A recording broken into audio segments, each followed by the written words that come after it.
ჩვენ განვაგრძობთ ჩვენს საუბრებს ქრისტიანული ლიტერატურის ისტორიის შესახებ.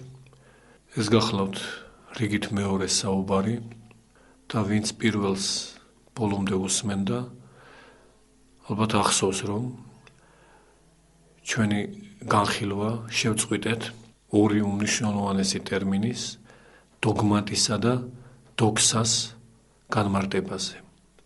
ვაგრძელებთ პირდაპირ აქედან და უბრალოდ ერთი ფრაზით მსმენელს შევახსენებთ, რომ ქრისტიანული ლიტერატურის შესწავლა ცალკეული ტერმინოლოგიური განმარტებების გარეშე შეუძლებელია და ამ შემთხვევაში ამის ნიმუშად სწორედ ეს ორი ტერმინიც გამოდგება, რომელთა სრულყოფილი წვდომა საკუთრივ საეკლესიო მართლმადიდებლური ლიტერატურის რაობის წვდომას გულისხმობს და თანდათანობით ამაში მსმენელი, რა თქმა უნდა, დარწმუნდება.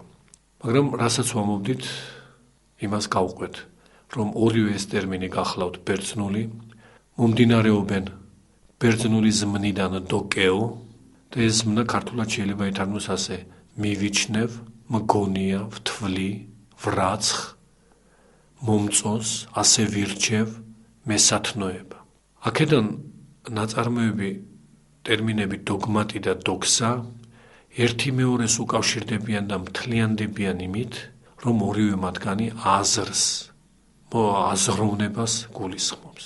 მაგრამ მათ შორის არის ამავე დროს მკვეთრი მიჯნა, საკმაოდ მკვეთრი მიჯნა, ეს უფრო სწორი იქნება, საკმაოდ მკვეთრი ხაზია გავლებული და ამგვარი გამიჯნულობის განმარტებით ჩვენ დოგმატის რაობასაც ალბათ შევიმეცნებთ და დოქსას რაობასაც. პირველად, რა თქმა უნდა, დოგმატის შესახებ. ჩვენ საუბარშიც და წერილობითაც ვიყენებთ ამ სიტყვის სწორედ ამ ფორმას, დოგმატი, იმიტომ რომ მიუხედავად მეორე ფორმისა, კერძოდ გულისხმობთ დოგმა აი ამ ფორმას, რომელიც ასევე, რა თქმა უნდა, სავსებით მართებული ფორმაა, ვამჯობინებთ მაინც ფორმას დოგმატი, ეს ერთი და იგივე სიტყვაა, ბერძნულში ერთი და იგივე სიტყვა დოგმაც და დოგმატიც, ოღონდ დოგმატში აღდგენილია ფუძისეული ტ, რაც ბრუნვისას ჩნდება სიტყვა დოგმას, ბრუნვისას, კერძოდ გენეტივში იჩენს თავს.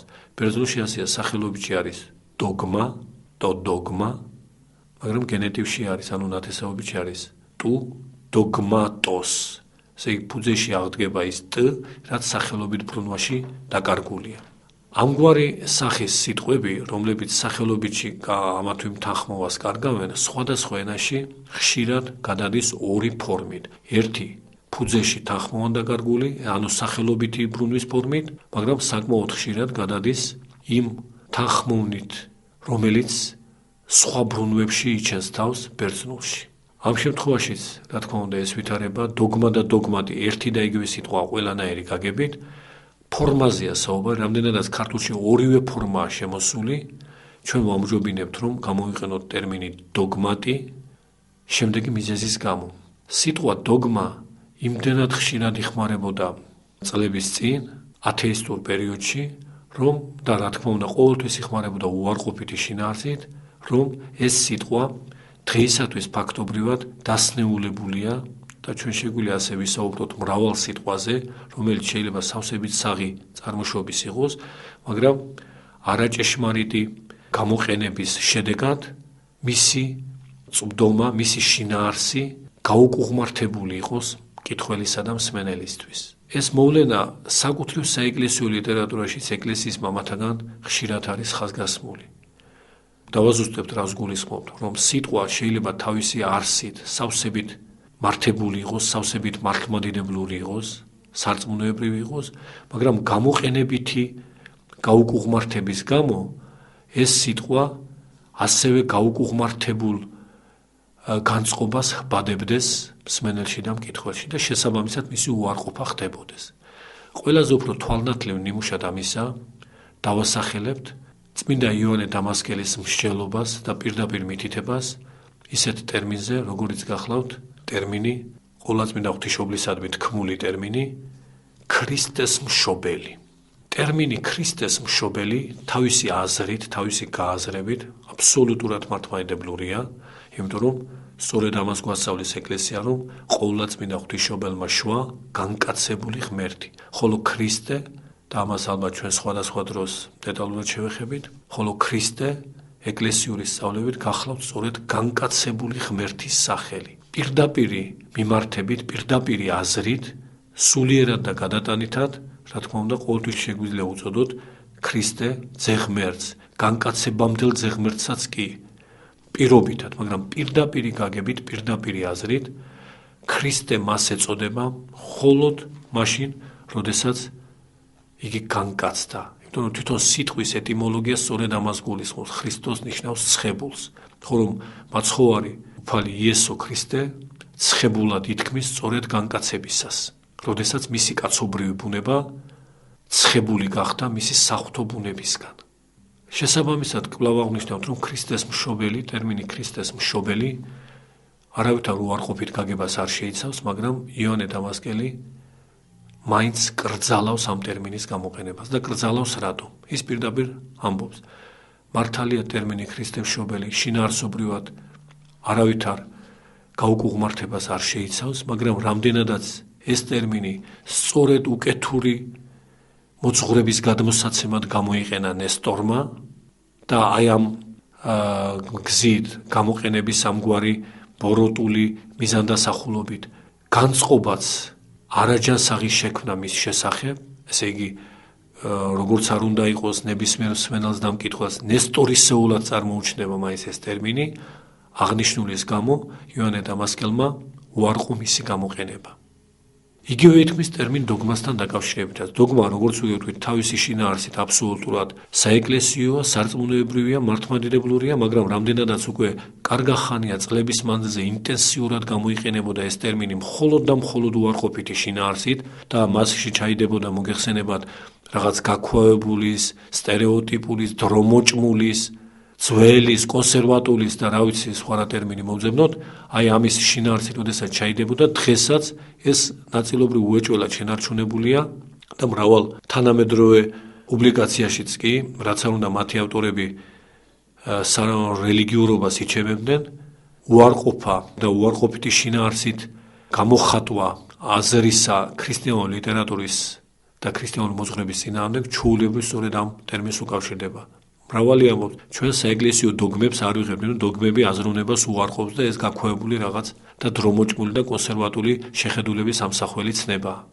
აი აქედან გამომდინარე, აბსოლუტურად მიზანშეწონილად შეგვიძლია რა თქმა უნდა ეს ტერმინი გამოიყენოთ, მაგრამ უფრო აი ეს მხარეც რომ ჩვენგან თავიდან აცილებული იქნეს, ეს განწყობაც, რაც არსებობს მსმენელში, ქართულ მსმენელში და მკითხველში, ამ ტერმინისადმი დოგმა, იმავე ტერმინის მეორე ფორმობრივი სახეობის გამოყენება უფრო მართებული გვეჩვენება, იმიტომ რომ ეს მეორე სახეობა ამ წინაწლებში საერთოდ უცნობი იყო და არავის არ გამოუყენებია მაგალითად ფორმა დოგმატი. არც იცოდნენ პირდაპირ რომ ვთქვათ და შესაბამისად ეს ამა ერთი და იმავე სიტყვის ეს მეორე ფორმა, ფორმობრივი სახესხვაობა გადაურჩა ყოველგვარ თუნდაც გამოყენებით გაუკუღმართებას. ეს მოკლე შენიშვნა. ახლა გავაგრძელოთ, რაზეც საუბარი გვქონდა, რომ ტერმინი დოგმატი პირველ რიგში უკავშირდება აზრს. მაგრამ რომელი აზრია ეს? აზრი შეიძლება იყოს სხვადასხვა შინაარსისაც და სხვადასხვა ინტენსივობისაც, სხვადასხვა დაჟინებითი მოთხოვნილებისა, შეგვიძლია ასეც ვთქვათ. ანუ ზოგი თავის აზრს დებულებად აკანონებდეს, ზოგი თავის აზრს მოსაზრებად, ვარაუდად, შეხედულებად გვთავაზობდეს. დოგმატი ყველა შემთხვევაში გახლავთ დებულება, უცვლელი მყარი დებულება, არა აზრისმიერი ძიებანი და ვარაუდები და შეხედულებანი, არამედ ჩამოყალიბებული მყარი, უცვლელი გადაწყვეტილება.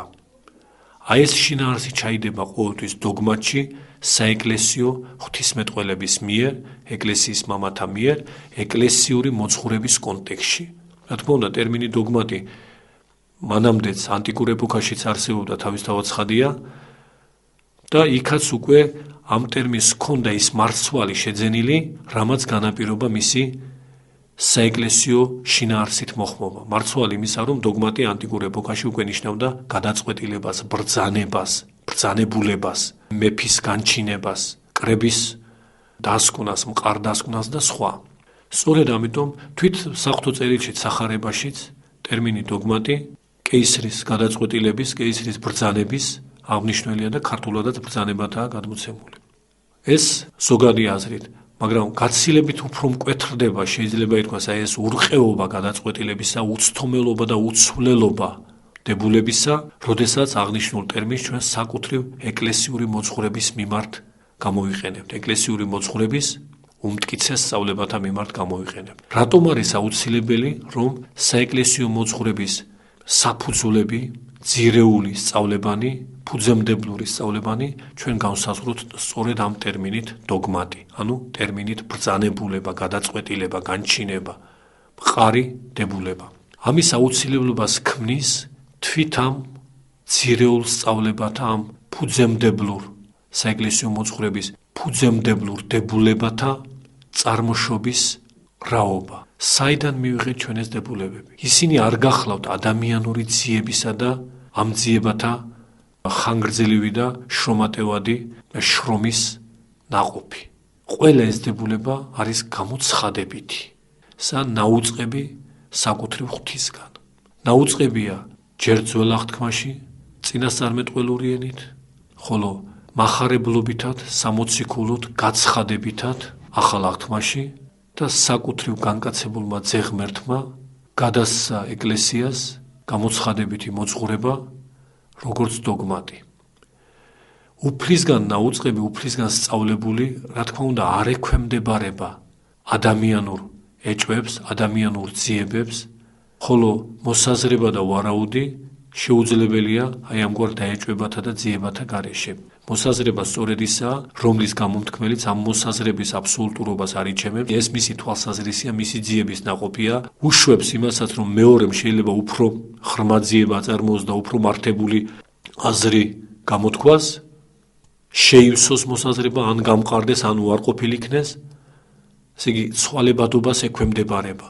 მაგრამ ღვთისგან ნაუწყები ადამიანისადმი შეუძლებელია, რომ ადამიანისგან განსჯას, შეფასებას და აქედან გამომდინარე ყოფით ცვალებადობას დაექვემდებაროს.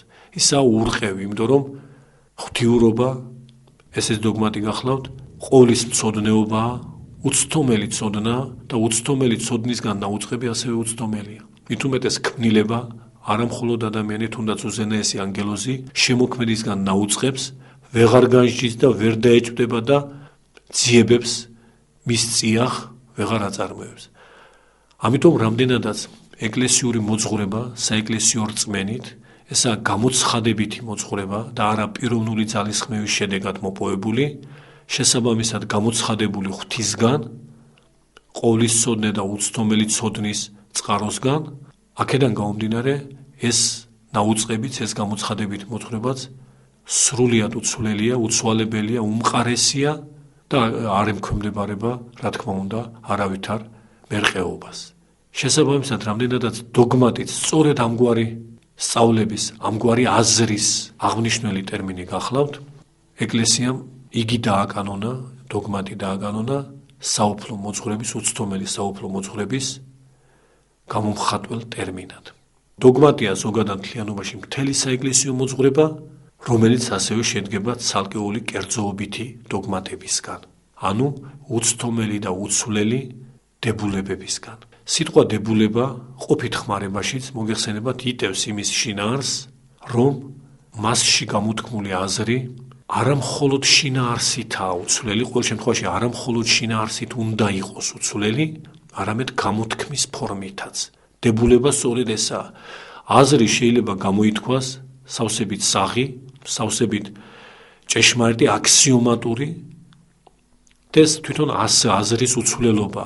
მაგრამ თუ ამ აზრის გამოთქმითი ფორმა არ არის ადეკვატური შინაარსისა, ფორმის ძიებანი შეიძლება გაგრძელდეს და გაგრძელდეს, ვიდრე რამდენადაც ეს მატერიალური სიტყვისთვის შესაძლებელია, ვიდრე მაქსიმალურად ადეკვატურ ფორმას არ მივიღებთ. როდესაც ამგვარ ფორმას მივიღებთ, სწორედ მაშინ გვაქვს დებულებასთან საქმე.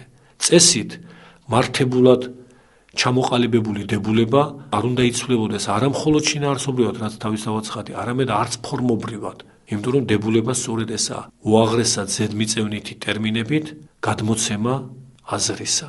ამრიგად, რამდენადაც საეკლესიო მოძღვრება აზრისმიერად, შინაგანად, შინაარსობრივად, როგორც გამოცხადებით ნაუწყები, ჭეშმარიტი დოგმატია, ვალდებულება იყო ეკლესიისა, რომ ამ უღრმესი აზრის გამომხატველი ფორმაც ასევე რაც შეიძლება ზედმიწევნით ადეკვატური ყოფილიყო შინაარსთან.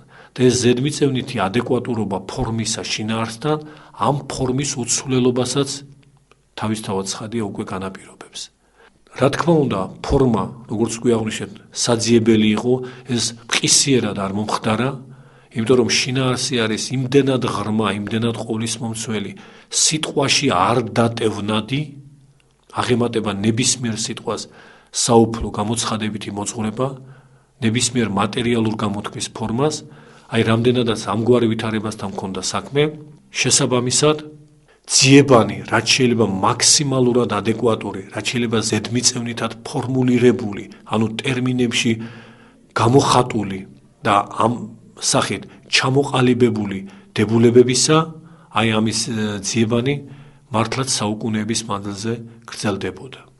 შედეგად ჩვენ მივიღეთ უაღრესად ზედმიწევნით, მართლაც ზედმიწევნით, ტერმინოლოგიურად ფორმულირებული საუფლო მოძღვრების ესა თუ ის ასპექტი, საუფლო მოძღვრების ესა თუ ის ნაწილი და დღეისათვის დღევანდელ დღეს არ გულისხმობთ, როდესაც ეს შემუშავებული, დღეისათვის ეს გადმოცემული გვაქვს ტრადიციულად, მაგრამ საუკუნეების შემდეგ, ესე პირველი საუკუნიდან მოყოლებული რამდენიმე საუკუნის შემდეგ და ყველა დოგმატი ერთდროულად არ ჩამოყალიბებულა ფორმობრივად, მაგრამ რომელი დოგმატიც ფორმობრივად უკვე ჩამოყალიბდა, აი ამის შემდეგ დღეისათვის და დღემდე ეს დოგმატი უკვე უცვლელად გვაქვს ჩვენ შინაარსითაც და გამოხატვის ფორმითაც და როგორც შინაარსი აღარ ექვემდებარება ჩვენს განსჯას და კვლავ ძიებებს და სხვა, ასევე ის ფორმაც, რომელიც უკვე მოიძებნა და იკურთხა ეკლესიისგან, არ ექვემდებარება არანაირ ცვლილებას.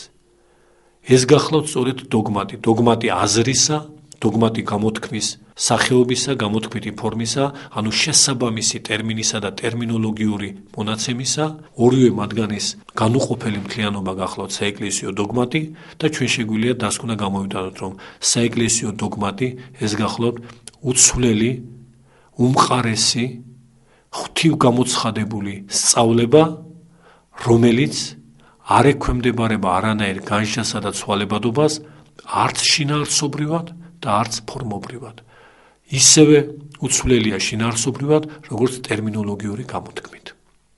აქ შევჩერდებით და ამავე საკითხზე მსჯელობას შემდეგი საუბრის დროს გავაგრძელებთ.